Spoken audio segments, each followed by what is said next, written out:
Hey guys, Merry Christmas. Orion Pilot here. I want to give one final review of the Parrot drone before this little pup goes back. Kind of going over the damage, what you can expect. I know there's tens of thousands of these that are sold and probably tens of thousands more that guys are waiting on to come. Uh, Biggest concern is I've had this 4 days now. It's getting pretty beat up for $500. That's a significant amount of money to a lot of folks. To me, it was borderline if I was going to purchase it because of that cost. But I should have maybe paid attention to some of the reviews that I saw online about drones taking off and lack of manuals. So what I'm going to try to do with this one, I am going to attach a link to a good English language manual for the Parrot so you don't have to chase that down.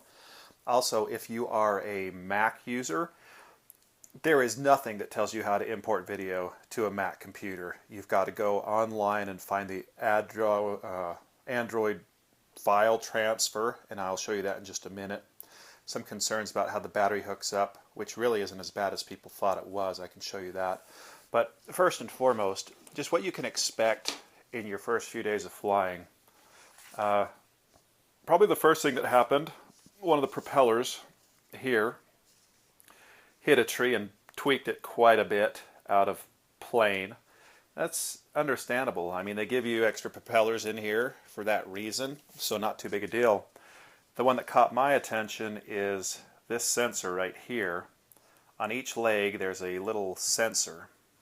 I don't know if it's Wi-Fi or GFI, but upon any substantial crash, those are going to pop out and just be hanging by a wire. They pop back in, but I went ahead and glued them in with some DAP so they wouldn't come back out again.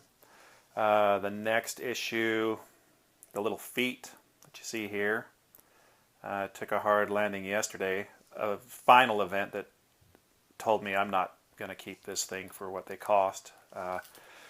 Another issue that you can look at that I showed a little clip of is damage to the lens right here. No protection. See how that kind of bulbs out like that? There is nothing. Even when the hulls are in place, they offer a little bit of protection out to here maybe, but you're gonna get a shattered glass, definitely. So that's kind of the damage you can expect. Let me show you next that battery issue that a lot of people complain about. So yeah, despite what some people are saying, this does not stay back in that hull. Pull this out to where you can access it, and this battery will just slide into there. I just simply hold this down with my finger and use my other hand and slide the battery in to connect it. There's no issue with connecting the battery when you know how to do it. And that's how it's done. Here's our battery adapter back out. And that's how you have that, just slide that battery in and reconnect it like so. Just so you know, there are 3 different ways of controlling this with the joystick. There's Ace, which you do everything with your left thumb as far as up, down, sideways, back and forth, and with your right thumb you can control the camera. What I found pretty useful in flying was the joystick control. Right hand side is very simple. That is your control for going, drifting left, right, going forward, going back. On the left thumb, that is your up, your down, and rotating the device right or left. Here's the Bebop with its hulls on. And as you can see, the hulls would afford a little bit of protection, but they're just so soft that it'll nosedive in.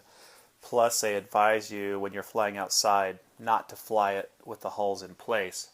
You know, most of my damage occurred when the hulls were not in place per, their suggestion.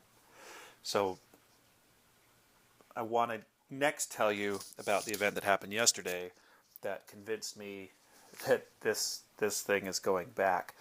These were rushed out for Christmas, I think. There's no parts available yet, and nobody can tell you when, maybe a few months.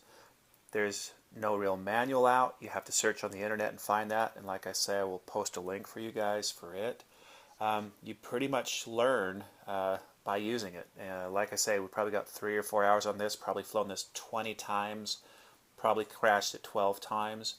Some of you guys might say when I show you this upcoming video of it going bonkers on me is, yeah, what do you expect after crashing it that many times? Trust me, guys, you're going to crash this thing. It's almost like taking your iPhone, tying it on a string and spinning it around in a circle and hoping for the best. It's a lot of money. I use a lot of high-end equipment. $500 to me was, not a bad deal for what I thought I was going to get out of this. But I'll tell you, any teenager or parent or, guy with a car payment, a house payment, is going to be awfully upset that they spent $500 for something that maybe will last them a week. And I'll guarantee you, out of every 10 of these sold, I'll bet 4 or 5 go back. I'll bet this is going to have a 40 to 50% return on it, just because I don't know if the issue's in the software or the hardware, but it's not quite ready. When I lost control of this on this upcoming video, I had complete connectivity with Wi-Fi. I had calibrated it. I had it set on outdoors, which you need to do on outdoors. I did a flat trim on it, which kind of calibrates all that. And when I started this thing up, it just skyrocketed.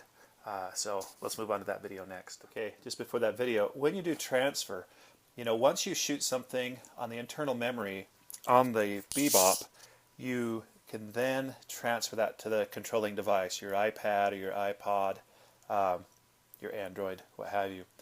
However, what I do is I use the attached cable, and here's what you get. This is kind of what the screen looks like. Bebop drone, Android file transfer. In your dock, you'll get a little Android guy down here like that. This is how you drag it onto your computer, just so you're aware of that. You've got to download that file. Go out and find it on the internet. I'll send you guys a link. You can come up and try to use this little file up here to transfer it into a file. That does nothing. What I've found that I have to do is I take all of these, I just drag them on like that, and then I will drop them onto my desktop, and then I just put them in a file. I've got some little Bebop files over here. So that's putting it from the drone onto your Mac computer. I think it's set up to work with Windows or Android. What I meant by Windows or Android is that's what it's set up out of the box. Okay, so here's this video. I'm at a Native American historic place in Nevada. I want to take this beautiful shot. I put into hover, and right now it's just taking off. That's just right now clearing about 70 feet over that building. I'm frantically trying to bring it down. Right about now it's taking off to where I'm going to lose this thing, so I hit land, and you will see as soon as I initiate that button, it's starting to do a nice soft land, and then it's just out of control. Spinning, hits the ground, and we're down. Okay guys, I hope you saw by that video that I sent. The first 3 days I was controlling this inside the house with a joystick setting, and it's phenomenal. I was going up and down halls, through doorways. My young boy that's a gamer, he could fly it without any problem whatsoever. I had a couple instances where it was up about 120, 30, 40 feet in the air, and it disconnected from the unit, and you have a little bit of panic as you're trying and hoping that your device reconnects with the drone before the wind carries it away or it gets too far out of your range. But it immediately responded to my controls. As you can see at that little reservation shoot that I did, it just took off. It was connected, everything was done, calibrated, balanced, flat trimmed, you name it.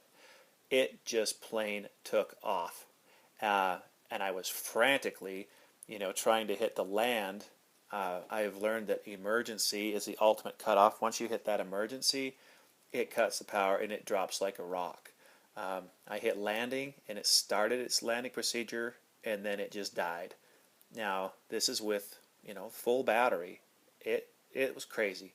I have not flown it since. I wouldn't dare fly this drone again before I get my money back unless I tied a fishing line to it, because I don't know where the thing is going. So, guys, I hope this all helps. Use your better judgment and just make sure you've got a return period if you do get it. Thanks, guys.